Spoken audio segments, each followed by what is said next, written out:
Bueno, estamos en una clase que en realidad les había dicho que había un tríptico de clases que era esta de técnica fotográfica, praxis fotográfica y fotografía de personas, pero hay una más, así que sería una cuatriología esto, y tiene que ver con una clase que se llama revelado. Ahí está. En esta clase entonces vamos a abordar algunos temas y vamos a terminar haciendo una especie de práctica de postproducción digital. Si escuchan ustedes la palabra revelado por fuera del contexto contemporáneo, seguramente hubiéramos pensado en esto, un grabado de Duré en donde Dios, Jehová, está creando la luz y en esa creación de la luz separa la sombra de la luz, de Darkness and the Light. Esta es una ilustración de Gustave Doré y es ese momento del Génesis en donde uno de los primeros actos de creación es separar las luces de las sombras. Digamos, es la primera revelación del universo en cuanto a esta idea de crear y luego separar luces y sombras. Y eso es a lo que nos dedicamos las personas que trabajamos en fotografía. Separar luces de sombra. También la palabra revelación nos lleva a pensar a esto. Una vez instituido el universo, Dios crea a los seres humanos y luego les va revelando una serie de términos y condiciones para habitar este universo. Y también hay un libro entero de la Biblia que se llama La Revelación, también conocido como el Apocalipsis, en donde justamente se tratan de revelaciones con respecto al futuro, lo que vendrá. Gabriel Balanzi, uno de mis docentes de fotografía, en una clase ponía énfasis en algo que quizás era muy colateral, pero para mí fue muy central a la hora de aprender fotografía. Y era en cierto carácter mágico de las palabras utilizadas en fotografía. Y él había hecho una lista mucho más amplia y la recorría y era increíble cómo tenía razón. Yo hice una como más acotada. Fíjense ese carácter, digamos, mágico, demiurgo de estos términos. Bueno, revelado, el cuarto oscuro, la cámara oscura, el diafragma, una parte del cuerpo mecanizada, transformada en instrumento. Hay algo que se llama una ampliadora. Hay un momento en donde la imagen es latente, existente e inexistente a la misma vez. Los filtros, pensar en los filtros mágicos, los aluros de plata y este concepto de negativo positivo. En lo que seguramente se imaginaba Balanci era esto, que el acto fotográfico requiere una especie de alquimia, como la alquimia medieval o incluso anterior, en donde hay como un gabinete en donde se mezclan instrumentos ópticos, instrumentos químicos, pócimas, saberes anteriores que están codificados en libros. En definitiva, esta imagen que ven acá no es muy distinta a la imagen de los primeros laboratorios fotográficos. Como un laboratorio en donde está esta cámara de fuelle, un montón de químicos, incluso estos instrumentos de precipitación, frascos. Bueno, no les gusta la música de fondo, así que la voy a poner como mucho más bajita. Gracias, Laura. De todas formas, no estamos hablando solamente del laboratorio de los pioneros, sino un laboratorio un poco más moderno, tiene estas características, muy parecido a un laboratorio de química real, gente trabajando en un laboratorio, obteniendo las copias, niños haciendo fotografía en su laboratorio más profesional, más hogareño, universitario. Seguramente conozcan esta imaginería. En el laboratorio hay que usar esta luz roja para que no se velen las imágenes de los materiales sensibles mientras se los amplía. Otro laboratorio. Tiene un montón de partes y cosas que hoy vamos a meternos a ver cuáles son. Y cuando pensamos en laboratorio fotográfico hoy, nos metemos acá. Pará, Leslie, ¿cómo que no ves ni escuchas nada? Me preocupa. Díganme que sí, porque si no... Bueno, cuando pensamos en laboratorio fotográfico hoy, Pensamos en esto, un local en donde llevábamos un rollo y lo recibía esta persona y luego lo revelaba y nos entregaba un sobrecito con fotos. Quizás hoy es mucho más triste. Esto es un laboratorio fotográfico hoy, una especie de recepción digital. Tenés unos kioscos digitales en donde metés el archivo de memoria o directamente hoy en día lo subís a una página web y alguien con una moto te trae tus fotos impresas. La palabra revelado en español es revelado. En francés, que seguramente fueron los franceses los primeros en ponerle un nombre a este procedimiento, era development, o bueno, o como se pronuncie, pero en el inglés es development. Y si se ponen a pensar, son palabras completamente distintas. Es decir, que desarrollamos una película fotográfica o la revelamos. Hay algo genial en el español en la manera de denominar este procedimiento y es un poco a donde vamos a girar el día de hoy. La imagen latente. Esto es un concepto como muy genial de la fotografía analógica, pero también incluso en la digital. Y es que hacemos el acto de tomar una fotografía y esa foto no se ve. Es una imagen latente. Temporalmente queda en un lugar parecido, no sé, al gato de Schrödinger. O sea, como que existe y no existe a la vez. En los materiales sensibles, el material sensible es expuesto, pero esa imagen no se ve hasta que no entre en este proceso de revelado. Es decir, esa imagen existe y a la vez no existe, no es visible. Es decir, esos granos de plata recibieron esa luz, pero permanecen igual, permanecen color plateado, y solo se van a ennegrecer cuando los sometamos a un proceso. No sé si entienden, es como recibieron, pero no reaccionan. Reaccionarán en un futuro solamente si son revelados. En la primera fotografía histórica de la humanidad, que era esta imagen de Nipsey, de la cual hablamos en la primera clase, este es el resultado del material sensible hoy, y esta es la imagen que estamos acostumbrados a ver reproducida, y esta es la imagen hoy enmarcada en Texas, Austin, en un museo. Y si se fijan, está protegida así, no solamente contra el vandalismo, sino contra la luz que la puede llegar a seguir exponiendo y temperatura y condiciones para tratar de que esa imagen no desaparezca. Quizás todas las imágenes que conocemos hoy en día en material fílmico terminen desapareciendo. Llevan y con mucho orgullo una cantidad de años, casi 200 y pico de años, permaneciendo, y eso es como un orgullo incluso frente a lo digital, que ya hay primeras fotografías digitales completamente ilegibles por cuestiones de software y cambios, y hay también disciplinas nuevas de archivismo digital para tratar de conservar estas imágenes que pensamos tan permanentes o tan exactas por tener este soporte matemático, pero sin embargo también pueden estar sometidas a desaparecer. Si vemos con un microscopio medio común la película, nos vamos a encontrar esta configuración de granos de plata. Y si vamos a exactas y pedimos prestado, como una vez hizo Balanzi, estas no son fotos de él, pero esto es un microscopio electrónico mirando película fotográfica, y vamos a ver que los granos de plata tienen esta diversidad en su forma, y si los acercamos más, incluso empiezan a parecer que son cuadrados, lo cual es bastante genial, ¿no? Porque pensamos que es materia orgánica y sin embargo, como todo mineral, en un momento empieza a tener como una estructura que se asemeja a lo geométrico, y ahí entonces aparece una similitud entre esto y el material digital.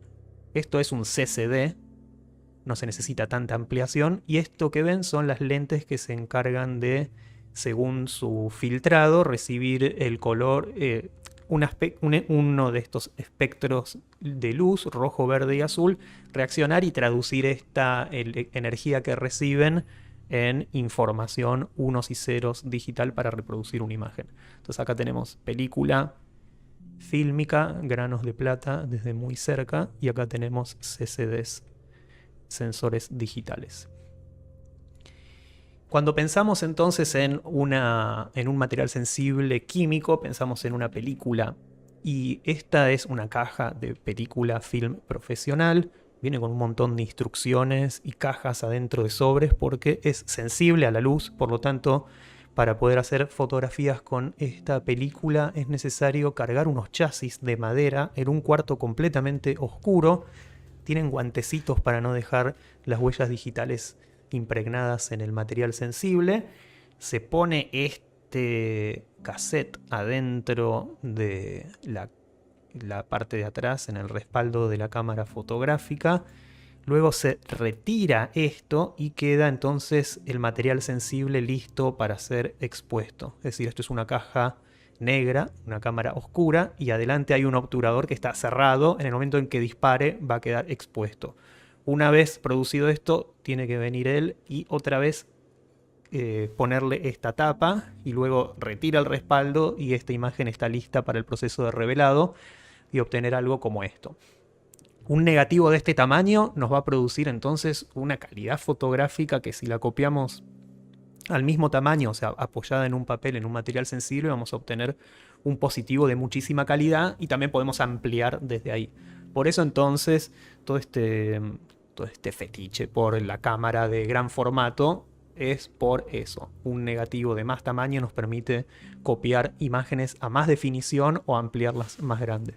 Pero nosotros, bueno, digamos, al más amateur y al profesional que no hace trabajos muy particulares, conoce esto como películas, como la gama de películas posibles, y van desde el 120 al 110, que son estos cassettes pequeños, y estas películas, esta 116 es muy difícil, está como, creo que no existe más hace muchísimo, pero desde acá hasta acá son películas que se siguen consiguiendo, y la gracia, si se fijan acá, es el tamaño del fotograma. 35 milímetros es el tamaño del fotograma este de rollo, incluso también el de cine tiene este tamaño, y a partir de acá empieza como a ampliar y tenés más calidad. Es decir, con una película de 60 tenés casi el doble de calidad de definición que en un rollo de este tipo. Pero vamos a hablar de película blanco y negro, y podemos ver que dentro de lo que es película blanco y negro hay en este caso es la marca Ilford. Podemos ver acá este número, que es el número de las ASA. Si recuerdan de clases anteriores, tenemos 200 ASAs a 3200. Eso tiene que ver con la sensibilidad y va a hacer que estos parámetros, como el de diafragma y velocidad, estén articulados en función de la sensibilidad. Por eso las cámaras analógicas hay que definir qué sensibilidad tiene el rollo que estás utilizando. Si usamos uno de 100 o uno de 400. El rollo de 50 es menos sensible, es decir, necesita más cantidad de luz para exponerse, y los de 2600 necesitan menos cantidad de luz, por lo tanto son más rápidos. Y acá vemos el clásico. Si queremos hacer fotografía deportiva capturando el momento, nos conviene tener película muy sensible, pero si se fijan acá aparece como un granuleo. Entonces, si queremos hacer una toma en donde haya algo en movimiento, vamos a necesitar muchísima luz, entonces podemos usar flashes para congelar y utilizar película, bueno, y bla, lo que ya vimos la otra clase. Todos estos parámetros están interrelacionados, y depende qué es lo que estemos haciendo, vamos a tener que tomar la decisión de qué tipo de película vamos a usar. Una vez que exponemos el material sensible, díganme si vamos bien. Tenemos que pasar por el proceso de revelado, que es el tema de hoy. Tenemos un rollo con la imagen latente, es decir, no se ve, no existe esa imagen. Insisto con esto, re freak quizás, pero es algo que es fascinante si se lo ponen a pensar un poco. La imagen no existe, o sea, está expuesta pero no está revelada, entonces esos granos de plata no contienen imagen. No se puede ver a un microscopio, lo que sea, no hay información porque esos granos de plata no están ennegrecidos ni oxidados. Ahora, una vez que pasemos por esto, que es el primer baño, que es el baño con revelador, que contiene una mezcla de componentes, se van a oxidar esos granos de plata y se van a volver negros. Una vez que se vuelven negros, hay que pasarlos a un baño que se llama baño de paro o stop, que es ácido acético, que interrumpe este proceso de ennegrecimiento de los granos de plata. Luego de este baño se lo pasa a uno que es el fijador, que remueve ciertos haluros o ciertas partes de esta plata, y eso hace que se mantenga por siempre y se fije la imagen. Estos tres baños necesitan ser realizados consecutivamente, y con una cantidad de tiempo específico que ahora les voy a contar. Luego se lava esto, se utiliza algún tipo de detergente para que las gotitas no se sequen y no queden manchas en el negativo, y luego, bueno, se seca. Ese, digamos, es el procedimiento. Todo esto tiene que ocurrir en completa oscuridad. Es decir, adentro de la cámara hasta el baño de paro tiene que haber completa oscuridad. Excepto en las películas blanco y negro que se llamen ortocromáticas, que no son sensibles al color rojo. Por lo tanto, puedo manipular la ampliadora y tener... Ah, no, perdón, me adelanté. Esto se hace en completa oscuridad total. Sí, la película blanco y negro generalmente es sensible a todos los colores, incluso al color rojo. Perdón que ahí me fui. Bueno, pero todo esto entonces tiene que ser producido en oscuridad total. Es decir, tengo que cargar el rollo adentro de este aparato. Esto es una espiral. El rollo tiene un chasis. Lo meto adentro. Esto en completa oscuridad, perdón ahí que me equivoqué. Es oscuridad total. Y si no tenés oscuridad total, podés usar una manga, que es como una especie de buzo muy grueso, en donde metés las manos por adentro y de memoria cargas el rollo. Esto era un skill bastante complejo, depende de la marca de estos que tengas, y aprender fotografía significaba aprender la habilidad de meter el rollo bien adentro de la espiral. La espiral esta hace que el rollo de película quede, bueno, espiralado adentro y haya un espacio entre el film para que entren estos químicos y se pueda revelar de manera parejo. Si metes mal esto, se te puede pegar la película y nada, hay áreas que no se van a revelar bien. Así que el hecho de hacer fotografía y revelar tus propios rollos requería este skill. Una vez metido esto, lo tenés que meter adentro de este cilindro, adentro de esto, y taparlo con estas dos cosas. Y esto contiene una trampa de luz, así los líquidos pueden entrar y salir, pero la luz no. Entonces, una vez que metes las cosas adentro de este frasco, tenés que prestar atención a este chart. Depende la marca del rollo y el tipo de químico que estés utilizando. Es el tiempo que vas a tener de cada químico adentro de ese tanque y hasta la manera de agitar el tanque. Hoy en día esto hace las cosas muchísimo más fácil. ¿Por qué? Porque vos definís entonces la marca, el revelador que estás utilizando, hasta la temperatura de los químicos, que siempre está como por... nada, la temperatura de los químicos está recomendada, y a partir de eso, start, y ahí te va dando este proceso de cada cuánto tiempo tenés que agitar y sacar los químicos. Lo del agite es también medio fundamental, como que hay varios factores. Es el tiempo que esté el químico actuando en ese negativo, la temperatura que tiene ese químico y el agitado que tiene que ser cada cierta cantidad de tiempo, que como que activa el proceso de revelado.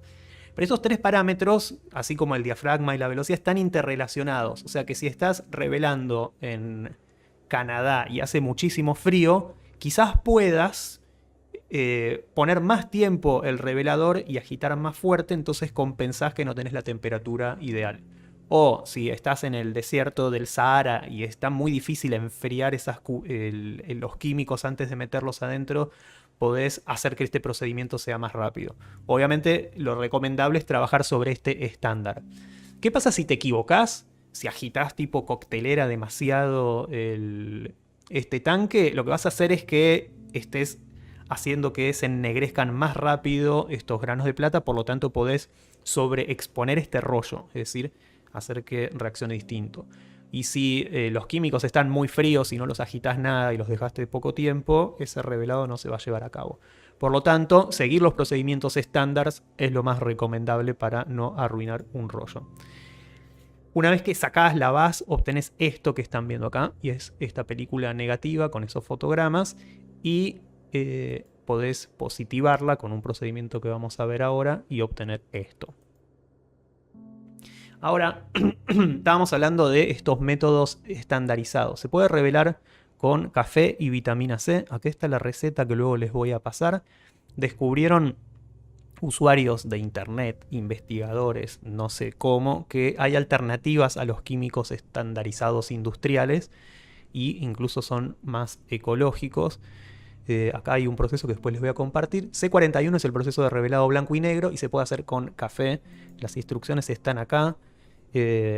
Dicen que es muy importante utilizar Nescafé, como que si usas de otra marca o café molido de filtro no anda.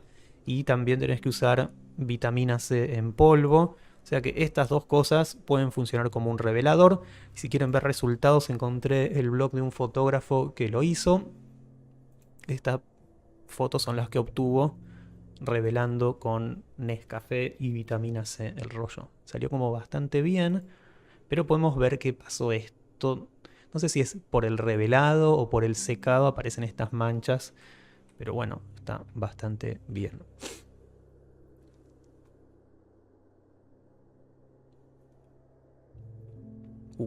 Bueno, sensibilidad al color. Veníamos hablando de revelado blanco y negro. Esto que ven acá se llamaban Shirley Cards. Las Shirley Cards eran imágenes fotográficas de retrato de una persona, Shirley, y un código de gradientes de blanco y negro y de los colores primarios. La idea de esto era, cuando tenías que hacer un retrato o probar fílmico, ponías esta cartulina adelante que tenía impresos estos colores y luego cuando revelabas veías cómo estaba funcionando esa película. Si los colores estaban virados hacia algún lado, si obtenías una gama de grises que esté funcionando bien y todo eso. Digamos, era un test. Ahora, la película color en su origen está desarrollada de esta manera. Y encontré un video, esperen que voy a toser, que describe algo como muy particular. Y es que la película color originalmente estuvo construida para personas blancas. Hay una capa sensible al azul, otra al verde y otra al rojo. Y entonces la película color es como si fuera un sándwich de emulsiones, cada una sensible a un color. Lo que estamos viendo acá es un poco cómo fue esa decisión de la composición química y de la reacción a los colores de esta película sensible. Y como se fijarán, hay un montón de granos picados finos en el layer azul y más abiertos en la roja. Es decir, por cómo se pensó la película, esa era la composición. Por lo tanto, los colores que tienen ese carácter ultra subjetivo en cuanto a su percepción fueron variando a lo largo de los años en la manera de registrarse en los materiales fílmicos. Esta es la película Kodachrome de los años 70. Fíjense esta paleta de colores y cualquiera que tenga así cierta sensibilidad al color puede capturar un espíritu de época, ¿no? Al ver las fotos color de cada una de las décadas. Esta es la película de 1958. Y notarán, lo que nota el autor de este video, es que algo pasa con respecto a la percepción de los colores de las personas que tienen pieles no blancas o pieles negras. Si se fijan, es como que están desaparecidos, quedan como las siluetas. Sin embargo, vemos que en el ambiente hay un montón de luz que hace que se vean las cosas. No es que está subexpuesta la película. Cuando juntamos gente blanca y gente de color, eso termina siendo evidente. Esta película, entonces, Kodachrome de 1974, está teniendo dificultades en la manera de representar esos rostros. Recién, ¿saben en qué año esto empezó a verificarse y a cambiarse? A partir de la década del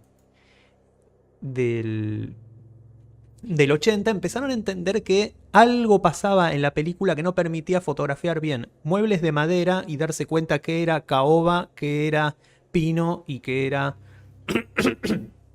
no sé, ébano, y que la madera marrón tenía muchas dificultades en representarse fotográficamente. Y también el chocolate. Era imposible sacar una tableta de chocolate amargo y chocolate con leche y encontrar esa diferencia. Por lo tanto, se dieron cuenta de que había una dificultad en la gama de marrones y también se dieron cuenta que con las políticas de integración racial y todo, que siempre son como muy lentas y muy injustas, algo podía pasar con respecto a la representación de seres humanos con pieles no blancas. Por lo tanto, se ponen a desarrollar una nueva película que solucione la percepción de los colores marrones y ahí sale esta película Kodak Gold. El nombre de mercado de esta nueva película que tiene la capacidad de poder registrar bien toda esta gama de colores marrones se llamó True Colors, y la campaña tuvo que ver con utilizar esta mezcla racial. Por lo tanto, aparecen otros nuevos Shirley Carls que son ahora internacionales y multirraciales, y la idea hoy en día cuando vas a hacer un retrato es que te encontrás con este tipo de tarjetas. Ya no es la referente de color, una modelo blanca caucásica, sino tenés distintos tonos de piel y un chart ampliado donde no solamente ves los colores primarios, sino colores que pueden ser representativos. ¿Ven? Llamativamente un color piel más oscuro. Bueno, ¿ven cómo el lenguaje te atraviesa? Digo esto y digo color piel. Y después digo piel oscuro. No, o sea, esto no es color piel. La piel tiene toda una amplia gama de colores que va desde el blanco hasta el marrón muy oscuro. O sea, esto es un color. Le tendremos que poner un nuevo nombre, porque decirle a esto color piel es pensar que esto no es piel o es una piel particular o diferente. Así que fíjense cómo estamos atravesados por el lenguaje y la cultura al respecto de eso. Tal es así que encontré otro video que trabaja entonces sobre cómo la tecnología, la fotografía, mediatiza y estandariza ciertas cosas. HP investiga reclamos acerca de computadoras racistas. Este usuario que hace como research encontró que una nueva computadora HP que tiene la posibilidad de establecer una clave a partir de la detección facial y seguimiento de cámara no funcionaba con él porque su negritud está interfiriendo con el algoritmo de reconocimiento facial. O sea, se compró una computadora y pone el feature de seguimiento facial y desbloqueo por cara, pero su cara es invisible a su computadora. Por lo tanto, uno puede decir, bueno, es exagerado, una computadora no puede ser racista. Pero sí hay un sesgo a la hora de construir esa computadora que hicieron que cierto espectro lumínico y colórico de una parte de la humanidad, de rostros humanos, no sea funcional a eso. Por lo tanto, fue reparado y acá podemos empezar a entender que estos instrumentos no son tan científicamente puros, sino que están llenas de nuestro sesgo humano y nuestra construcción. Vamos a hablar de ampliar. Hay un aparato que se llama ampliadora. Y es esto que ven acá. Es una cámara, en realidad. Casi como si fuera una cámara invertida o un proyector. Fíjense que tiene los mismos elementos. El fuelle, el portanegativos y sobre todo, quizás la única diferencia o la más fuerte es que acá tiene luz. Es decir, es como una cámara fotográfica que emite luz, bueno, un proyector. Acá pones entonces los negativos y tenés un medidor de cantidad de tiempo, pones el papel fotográfico y exponés. Acá la vemos en funcionamiento. O sea, acá pones un papel, ese papel es sensible a la luz, recibe el material, recibe una cantidad de tiempo y una intensidad de luz y luego también se revela con estos pasos. Pero volvamos a la ampliadora. En la ampliadora hay varias cosas que podemos hacer. En principio, el tamaño del papel está condicionado por, bueno, el tamaño que tengas en este tablero y lo que pueda subir esta ampliadora. En determinado punto, bueno, estás definido a el tamaño de estos papeles industriales que consigas y tener una ampliadora que se banque ese tamaño. Esto que ven acá es ese timer y uno va por prueba y error y aproximación o con algunos patrones que tienen una escala de grises en traslúcido, viendo cuál es el tiempo adecuado de exposición de ese papel. Una vez que entonces tenés expuesto este papel, que ahora sí es ortocromático, es decir, la luz roja no lo imprime, por lo tanto uno puede trabajar en un laboratorio, encuadrar, enfocar y hacer un montón de cosas viendo y el papel no se expone. Cuando se expone, ahí sí tira luz blanca y esa luz blanca lo expone y se revela. Tenemos otra vez todos estos pasos: revelador, paro, fijador, lavar y colgar. Y así entonces se revela. Pero encontré algo muy genial. Ansel Adams describiendo este proceso y sobre todo mostrándolo. Se los voy a poner un ratito para que vean este procedimiento de laboratorio. a partir de acá. Este es Ansel Adams, ¿se acuerdan? El fundador del grupo F64. Light, to Adams as to all photographers, is the great medium of revelation. Through its moods, noon brilliance, first light, dawn, through the illusion of substance, snow, charred wood, stone, and the magic of a place and a moment, he conveys universal experience.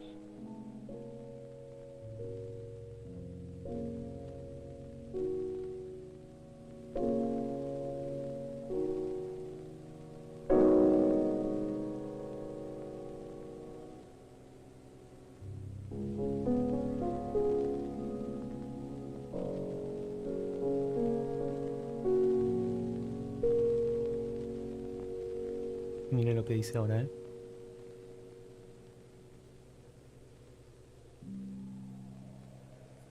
Perhaps music is the most expressive of the arts. However, as a photographer, I believe that creative photography, when practiced in terms of its inherent qualities, may also reveal endless horizons of meaning.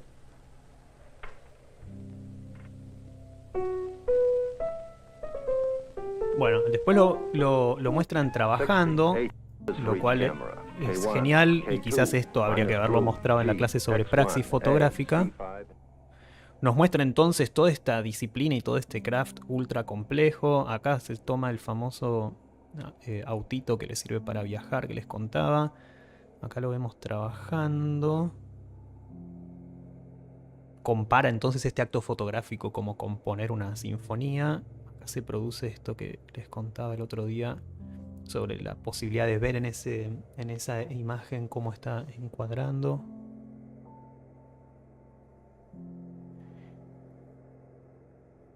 Y ahora esto, una vez que decidís el encuadre, tenés que insertar el cassette este que les contaba.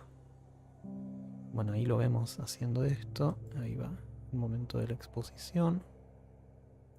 Esto. Acá está el material sensible. Lo introduce en la cámara, tratando de que no se mueva nada. Luego retira eso. Expone. Fíjense que lo está usando como una especie de parasol. Anota. Y vamos a el tema de la clase de hoy. Esto es el proceso de ampliado.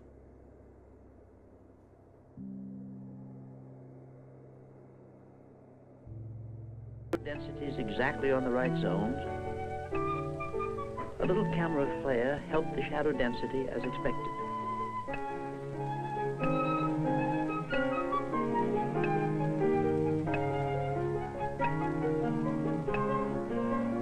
All set. Fingers dry. Dust brushed off the negative. Here goes for a test exposure. Ahí puso la luz roja.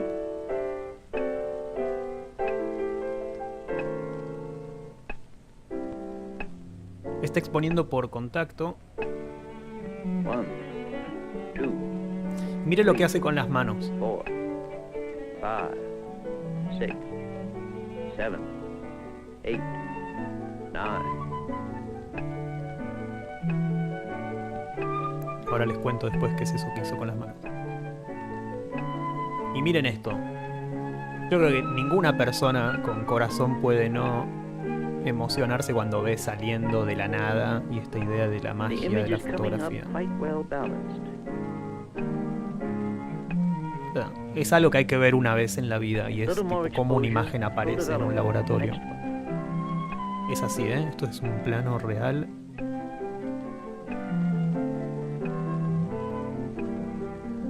metió en el baño de paro.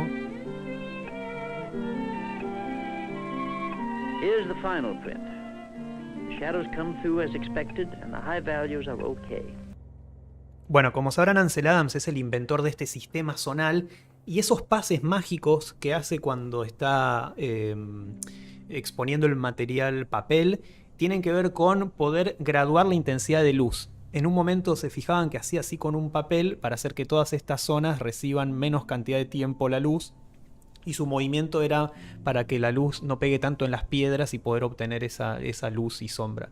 Por lo tanto, vemos que a veces se habla de esa cientificidad y qué sé yo en Ansel Adams, pero vemos que al final termina siendo un craft así mágico de conocimiento y pura experiencia, ¿no? Las zonas que está apantallando para que reciban menos tiempo de exposición a la luz. Bueno, y después siguen mostrando cosas. Les voy a compartir este video, pero para que compartamos juntos el momento en donde una imagen aparece en un material sensible. Seguimos entonces. Y vamos a hablar de otro fotógrafo que habíamos mencionado antes. Se cansa de ser tipo lo más un genio de la fotografía de moda y haber trabajado con todas las celebridades. Entonces se escapa a hacer su obra y es un fotoreportaje del oeste norteamericano, haciendo imágenes como estas, trabajando de esta manera. Richard Avedon, que lo ven acá, reproduce entonces la sensación del set, pero yendo a buscar a sus sujetos, no llevándolos al set de fotográfico, y establece este fondo blanco que descontextualiza el lugar y ilumina con la propia luz del sol. Acá lo vemos hablando de su obra y obtiene esto. Estas imágenes son, como verán, gigantes y tienen un proceso así exquisito de copia de laboratorio. Acá podemos ver una muestra para que vean la proporción y otra obra. Esta idea de ampliar gigante a partir de la posibilidad que te da la cámara de placa. Y quizás estos dos fotógrafos están reconocidos como la fotografía más pura, la toma directa, este concepto de que intermediaron procedimientos puros y puramente fotográficos y no hay manipulación. Pero si podemos ver cómo trabajaba Richard Avedon a su reproducción de sus imágenes a partir de los negativos, nos encontramos cosas como estas. Solamente el rostro de este sujeto está dividido como si fuera un mapa, y este más 30, más 15, más 2, todo esto tiene que ver con la cantidad de tiempo que va a exponer el material sensible papel para que el rostro exprese lo que él quiere expresar.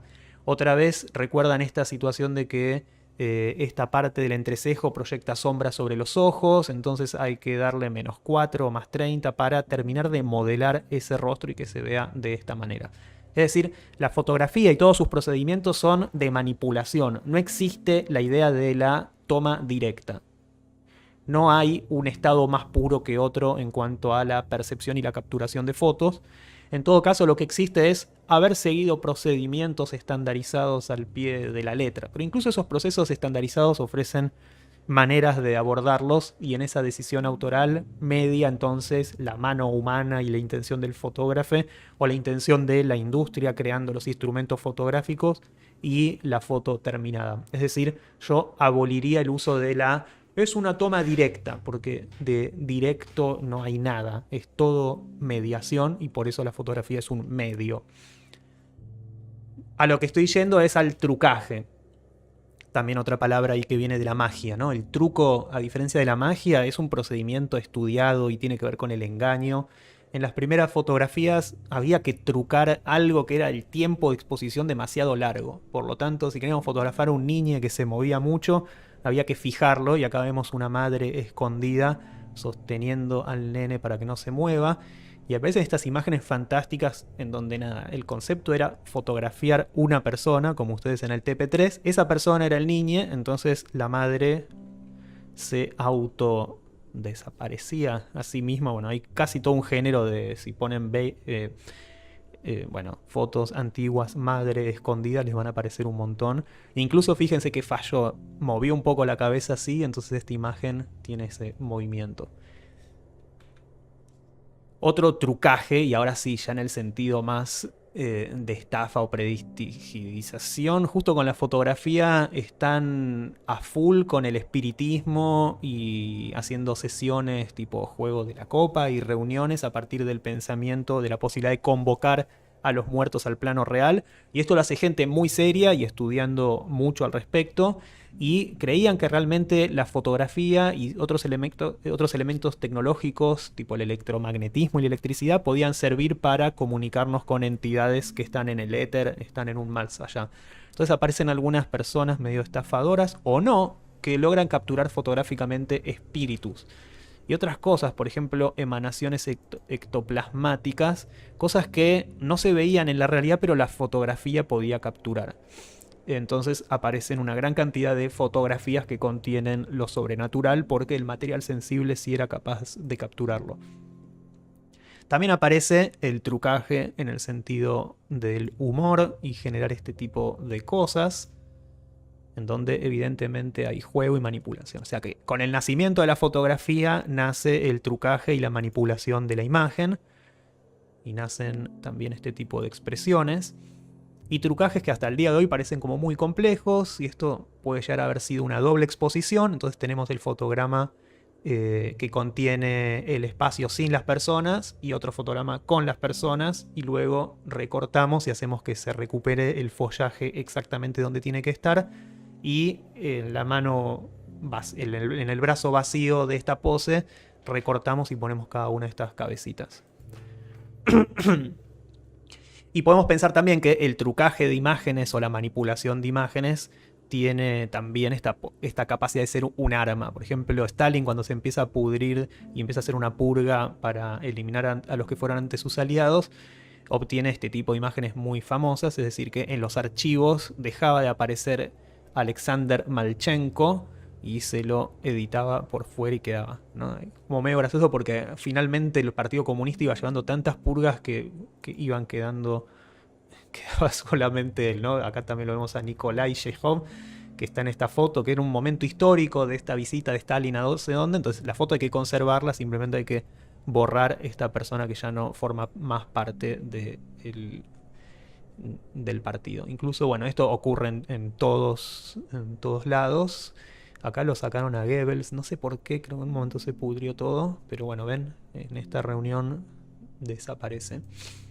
Y es el paradigma que creemos que es hoy muy zeitgeist de nuestra época, la no confianza en las imágenes, y está en estos deepfake, en donde a partir de algoritmos de inteligencia artificial se puede hacer que personas hablen, digan y caminen y parezcan ser los que no son. Es decir, la imagen digital pone hoy esta situación en donde si te filman haciendo algo o hay un registro de un documental, vos todavía podés seguir apelando diciendo de que puede ser que eso no sirva como evidencia porque está generado de manera artificial. Y podemos pensar que el laboratorio es un laboratorio y que muchos artistas y fotógrafos lo tomaron como tal, y más que buscar estos métodos estandarizados de reproducción de una imagen lo más fiel posible, patearon, digamos, estas estructuras y lograron cosas. Por ejemplo, Man Ray y Lee Miller, ella es Lee Miller y él es Man Ray, descubren por accidente o por búsqueda frenética un método rarísimo de manipulación de la exposición que se llama solarización. Y les digo que es extraño porque empezás a revelar y lo sacás del químico y lo volvés a exponer y luego lo volvés a seguir revelando y se producen cosas como este tipo de alteración. Lo descubrieron los dos, en un momento se lo atribuyó solamente a Man Ray, pero es sabido luego que Lee Miller estaba presente y también participaba de estos experimentos, entonces son obras hechas entre los dos. Lee Miller merece una clase para sí misma porque atraviesa todos los temas de los que estamos hablando durante el año, es una fotógrafa genial, y este es el efecto entonces. Pero fíjense que más allá de un efecto o una manipulación, enseguida se dan cuenta su valor comunicacional, digamos, ¿no? Esta posibilidad de recortar estos fondos, que se generen estas líneas, este valor como pictórico o este valor así de transformar la imagen en algo que a partir de la extrañeza nos devela otras cosas. Bueno, acá está Lee Miller. Y finalmente no se trata tampoco de una magia, sino que puede ser estudiado cómo está afectando estas curvas según los tiempos de exposición. Entonces el método es se expone la película o papel fotográfico, se hace un revelado durante parte del tiempo necesario, se realiza una segunda exposición a la luz del negativo, se completa el revelado del material sensible apareciendo ya el efecto de solarización. No se recomienda agitar el material durante este revelado para poder controlar mejor el efecto. Y finalmente se procede al fijado. Y qué sé yo. La gracia es como que no es muy predecible, entonces es muy prueba y error y bueno, la capacidad de hacerlo. Acá tenemos un ejemplo, esta ya no es una foto de Man Ray, en donde podemos ver ahí un solarizado como más específico. Ven como que los negros terminan transformándose en cosas claras y aparece como esta situación. Y les quiero mostrar esto como para que se den cuenta este carácter real de laboratorio. Lista de procesos fotográficos. Miren la cantidad de procedimientos que hay para investigar.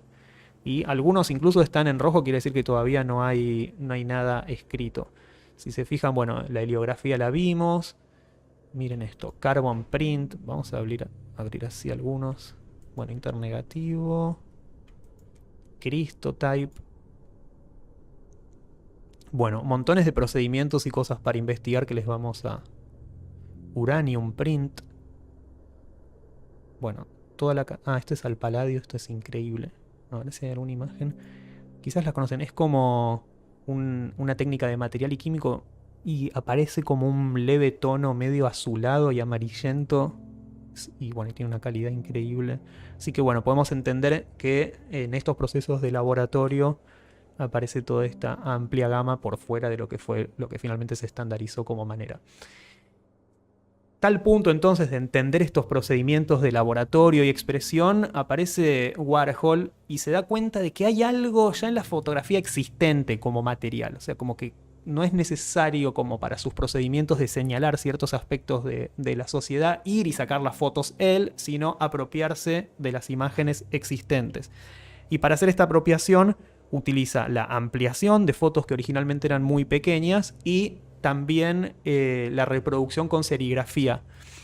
Y esta reproductibilidad que le da la serigrafía le permite hacer estas repeticiones o estos virajes de color, prestar atención a cómo la imagen desaparece, como estas imágenes de diarios de reproducciones, el halftone pattern de los puntos de la autotipía, ciertas superposiciones, y podemos verlo, bueno, clásico Warhol en el taller, usando la serigrafía de la manera no adecuada, interpretando el error, la dilución de la tinta, la velocidad con la que pasa así este estarcido y obteniendo sus clásicas imágenes como estas. Pero no solamente retrató a íconos pop de no sé qué, como quizás a veces aparece el recorte de Warhol, sino que tenía esta capacidad de detectar cosas muy centrales a lo norteamericano. Por ejemplo, la pena de muerte, y tiene esta serie de sillas eléctricas sacadas de estas fotografías periodísticas de diario, y muchas de sus series tienen que ver con eso, este señalamiento de algo particular, ¿sí? Entonces, como tenemos las Marilyns y todas estas imágenes, también hay estos señalamientos.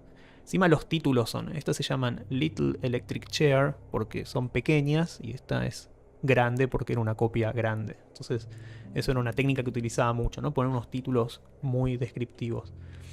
Y también esta apropiación de iconos, ¿se acuerdan la foto de Jerónimo que vimos la clase pasada? También hacía este tipo de intervenciones Andy Warhol y transformaba en iconos estas fotografías.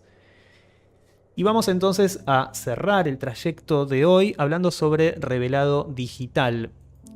No se preocupen, no vamos a hacer otra vez el paseo de la nostalgia y la memoria de cuando sacábamos fotos en el set.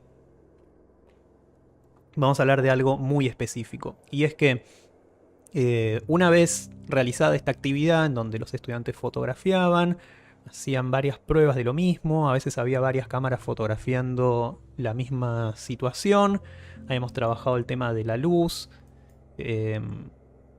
acá está Liguel explicando la luz de contra, estos son algunos resultados. Luego estábamos como viendo hacer retratos colectivos.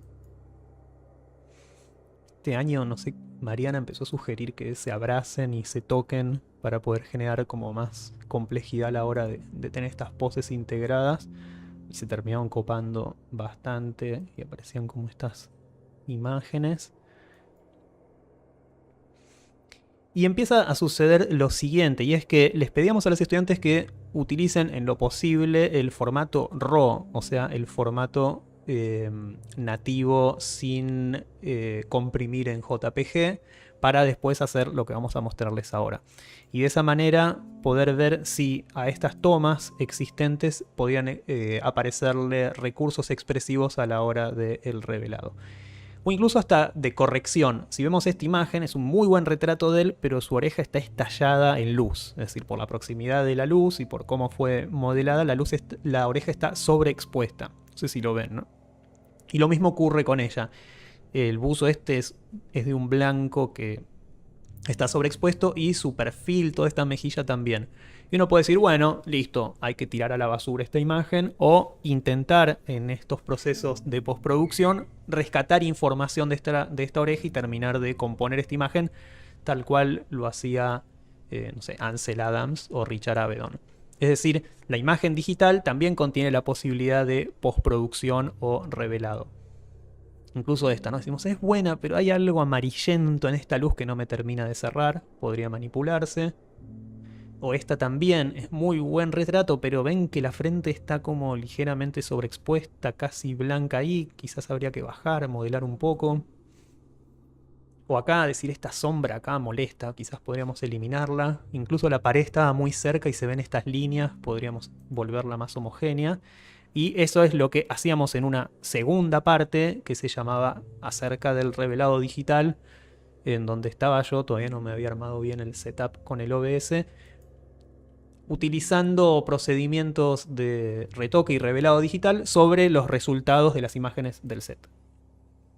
Y es un video de 2 horas 34 en donde yo, a veces muy minucioso, demasiado minucioso, estoy trabajando sobre esas imágenes.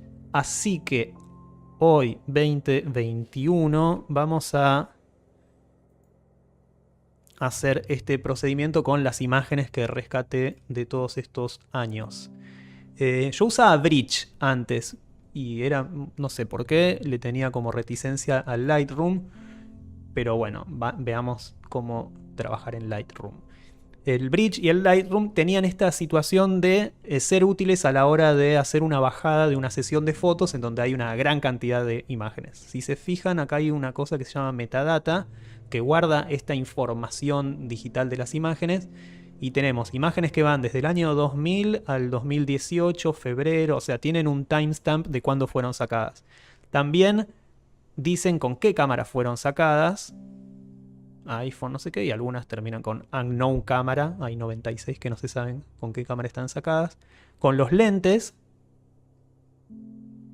y bueno, y otros labels. O sea que si yo vengo acá y digo quiero ver todas las que están sacadas con la Canon 6D, puedo filtrar las imágenes y ver solamente esas, o lo mismo la Rebel.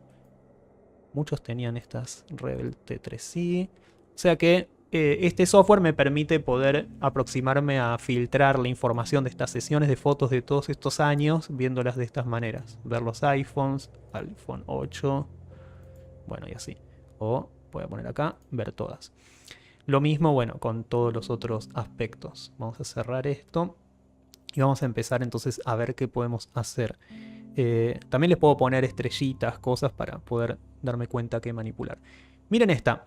Esta foto está en JPG y esta tiene este formato CR2, que es este formato RAW. Vamos a abrirla. Vamos a ver esta toma.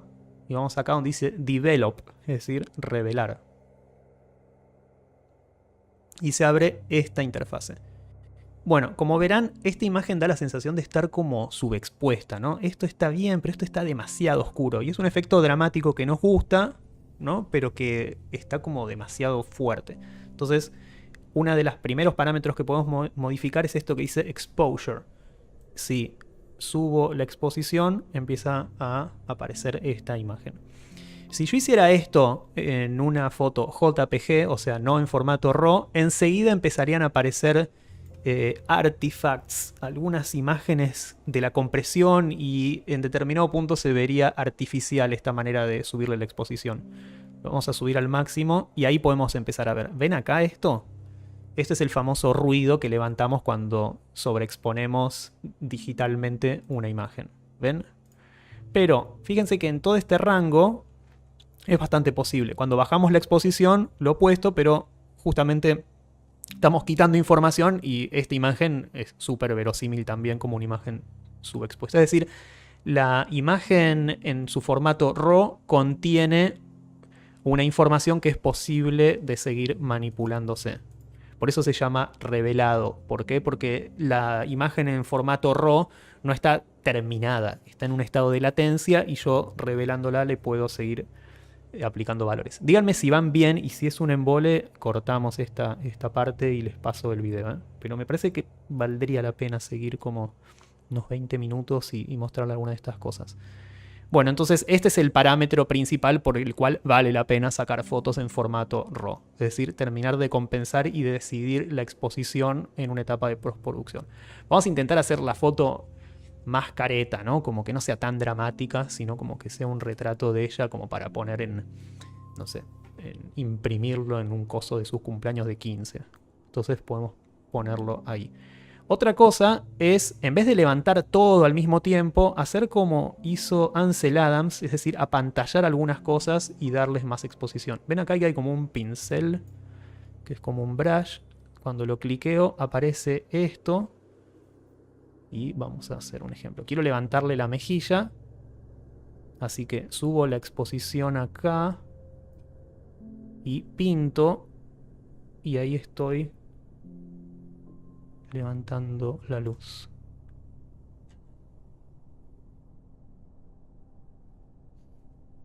¿Ven? Ahora toda esa zona entonces es la zona en donde estoy activando ese levantado. Entonces yo puedo ponerlo hasta ahí nomás. Y luego podemos ver lo opuesto acá en el pelo. Y es que sería bueno bajarlo. Así que vamos a hacer otra de estas.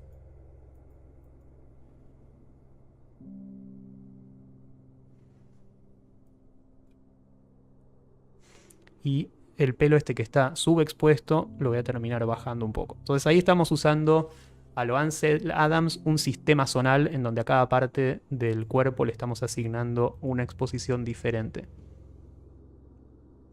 Acá habría que hacer un poquito un levantado.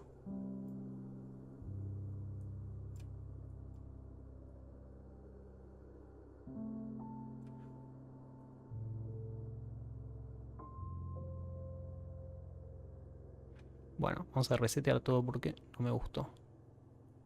Vamos a directamente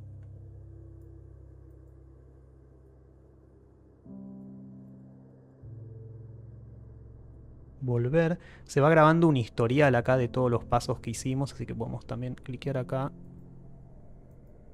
ir al momento 0 y seguir como trabajando.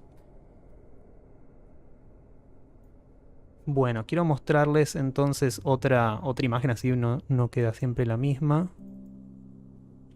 Tenemos este retrato.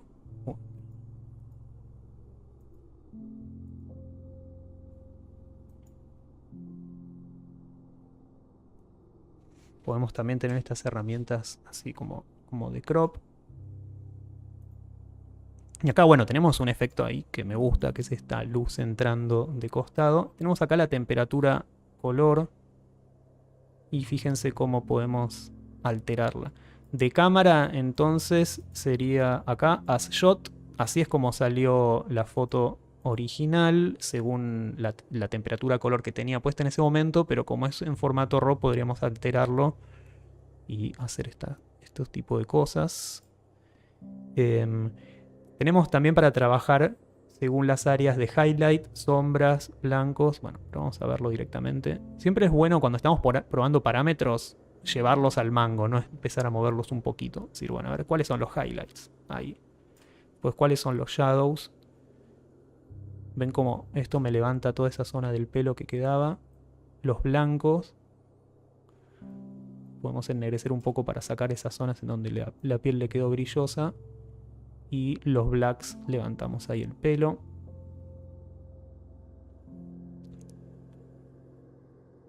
Esta parte actúa sobre medio de la presencia. Fíjense, vamos a ampliar un poco. ¿Ven cómo aparece la textura del pelo? Se hace como más evidente o más lavada. Vamos a darle un poco.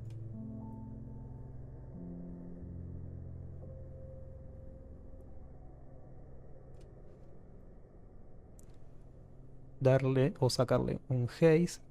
Está bueno que tenga un poquito de eso. La saturación, esto es de saturado total y esto es saturado al 100.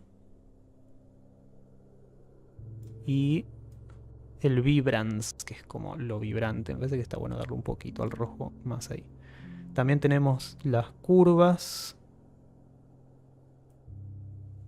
Y jugando con esto podríamos hacer el efecto solarizado, ¿no? Como haciendo algo por el estilo así. O sea que todo este proceso que inventó Man Ray y Lee Miller podría ser equiparable modificando las curvas. También podemos trabajar el color grading y ser como muy específicos con cómo es el comportamiento del espectro de luz en las altas luces y en las sombras. Hacer que las sombras tiendan a ser un poco más azuladas. Y acá podemos acercarnos y ver el sharpening y hacer que realmente está bueno utilizar el ojo o alguna parte significativa y aumentar o reducir el sharpening y agregar una especie de viñeteado, ¿ven? Ahí. Que en esta imagen, bueno, mucho no hace falta porque tiene como una especie de viñeta natural. Bueno, y así entonces podemos manipular una imagen que originalmente era así y que toqueteando recién llevamos a esto que ven acá. Bueno, elijamos alguna otra más para ver. Volvemos a la librería.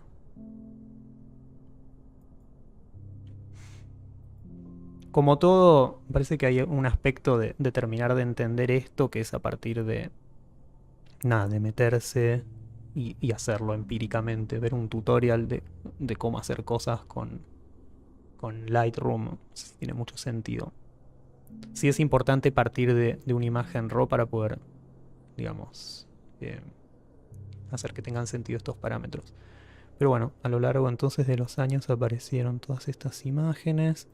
En un momento también hacía algo como muy dedicado de elegir una foto y manipularla en Photoshop y mostrarle trabajo de capas. Acá ven, por ejemplo, esta imagen. Vamos a abrirla en Photoshop.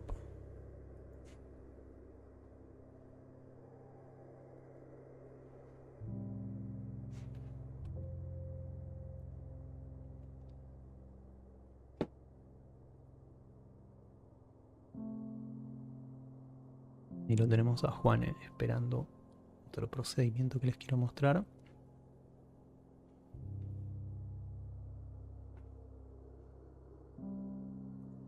Mientras carga, sigamos viendo fotos de acá.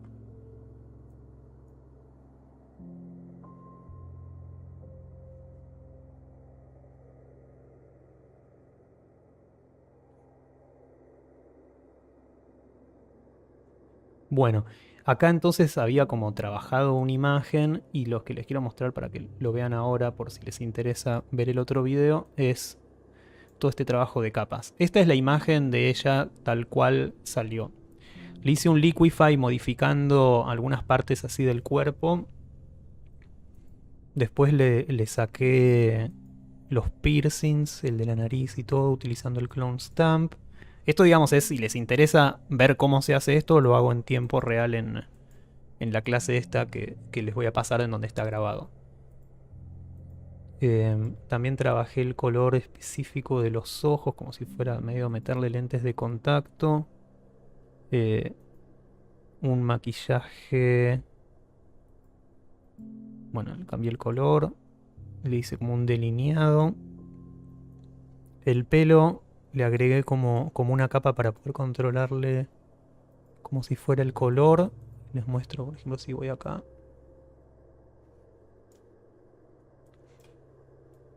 Puedo hacer como que vire a cualquier otro color.